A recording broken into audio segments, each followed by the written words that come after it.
Prime Minister Modi's subtle move on Arunachal Pradesh has just rattled China. Just weeks before Chinese President Xi Jinping is expected to visit New Delhi for the BRICS summit, India has officially placed 27 locations in Arunachal Pradesh on the national map with their authentic Indian names and precise geographical coordinates. We'll tell you why China and its official CCP mouthpiece is furious. Here is what makes this Arunachal move far more significant than a simple cartographic or mapping exercise. Some of these locations sit directly on the line of actual control or LAC. Some are linked to the bloodiest chapters of the 1962 India-China War, and one of them, called Longju, carries the distinction of being the site of the first military clash between India and China way back in 1959. So the question is clear.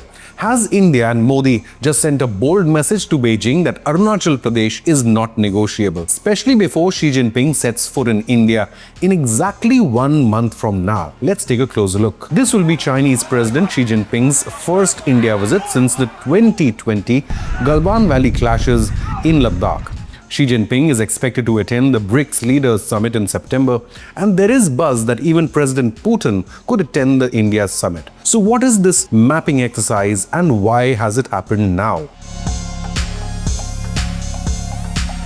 Carried out under the direct supervision of the Union Ministry of Home Affairs under Amit Shah, the Government of India has identified a total of 27 places in Arunachal Pradesh as Indian territory on the official maps of the Survey of India. The official release states, it is aimed at facilitating their accurate recognition and better awareness among the public at large. All these 27 locations have been registered in the National Survey Network along with precise latitude and longitude coordinates and their authentic Indian names. The updated map has also been made publicly available at surveyofindia.gov.in. The single most historically loaded name on the list is Longju, sitting directly on the LAC. Longju was the site of the first military clash between India and China in 1959, 3 full years before the 1962 war, when Chinese forces attempted to intrude into Indian territory here. The nearby village of Maja in Upper Subansiri district is also on the list. In the western sector, the Thangla Pass and the adjoining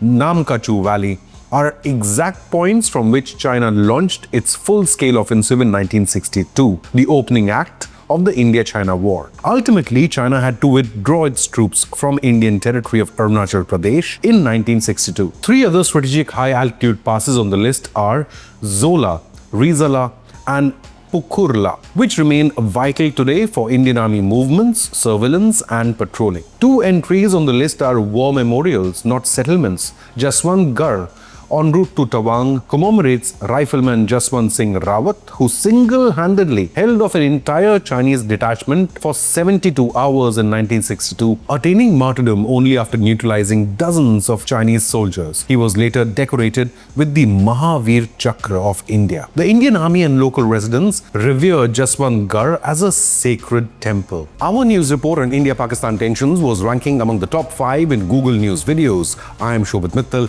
Do subscribe to Inconnect News for the most informative news content. The Shere Thapa Memorial in the upper region honors Subedar Trilok Singh Thapa and his unit. Jairampur in Changlang district is a major strategic hub for the movement of Indian security forces and for supplying rations and military equipment towards eastern Arunachal Pradesh and Myanmar border. Kamlang Nagar in Lohit district sits near the Kamlang Wildlife Sanctuary.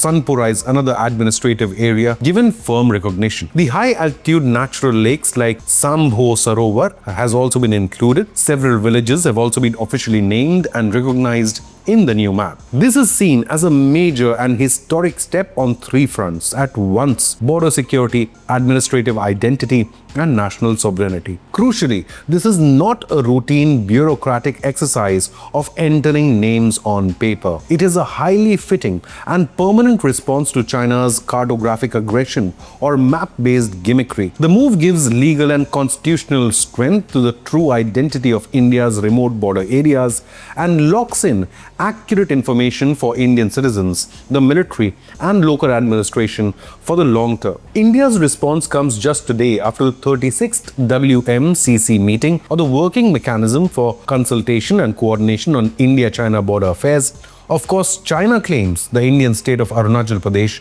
as its own, just like China claims territories of Japan, Taiwan, Philippines, Vietnam, or Indonesia. Now, the Chinese CCP is in the habit of seeking territories of all of China's neighbors.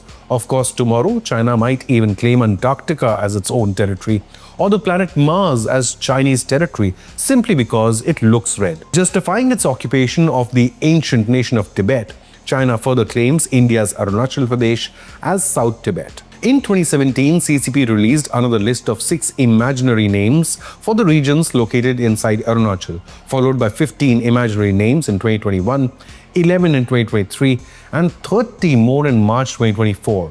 India, of course, rejected this Chinese move. We want to say that Arunachal Pradesh is an integral and inalienable part of India. The Ministry of External Affairs stated, CCP giving fake or imaginary names on paper cannot change the ground reality of Arunachal Pradesh. For example, if today someone starts calling Beijing as bat soup, then will Beijing become bat soup? A rattled China, however, quickly reacted to India's mapping exercise. The Chinese CCP mouthpiece called it a move in self-deception. How ironic for China to be saying this. Qian Feng of Tsinghua University stated, India should avoid turning the border issue into a larger dispute. Earlier, a Chinese foreign ministry spokesperson claimed Zhangnan region is China's territory. But hey, since there is no Zhangnan, then what is he talking about? If China thinks it can occupy nuclear-armed India's Arunachal Pradesh just like it did the ancient country of Tibet, then it should stop dreaming.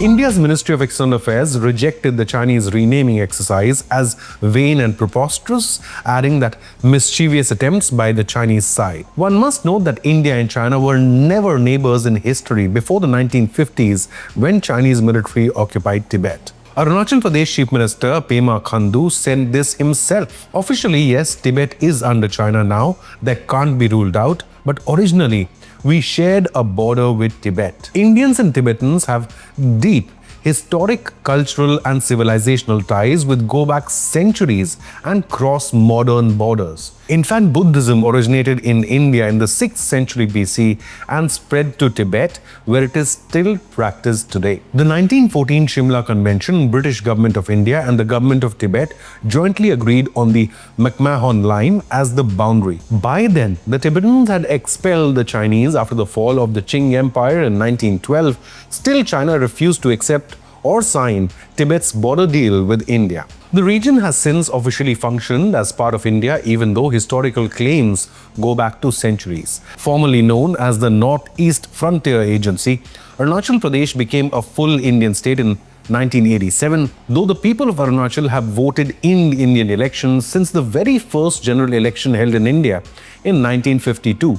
China then invaded and once again occupied Tibet in 1950s. China claims Tibet was never sovereign and refuses to accept Tibetan identity or Tibetan history. This is why Tibetans around the world have been protesting and raising awareness of China's illegal occupation for decades. But today, China's control over Tibet is complete. Tibet scored 0 out of 100 in Freedom House's Freedom in the World 2026 report, remaining classified as not free. On July 2nd, Tibetan protester Lobga Rengzen self-immolated outside the United Nations in America to protest against China. The dispute between India and China turned into an open war in 1962 when China attacked unexpectedly and seized 38,000 square kilometers of India's Aksai Chin region in Ladakh. The Chinese PLA had also invaded Arunachal, but it had to withdraw. Ahead of Wang Yi's 2026 visit to India, exiled Tibetans issued a word of caution. Tsering Chompel, the president of Tibetan Youth Congress, had stated, "We are very concerned that he is visiting the BRICS summit. We urge that unless the Tibet issue is resolved, there will be no resolution to the border dispute between India and China. So we urge the government of India to speak more on Tibet's freedom and independence." India maintains Arunachal Pradesh was, is and will always remain an integral and inalienable part of India.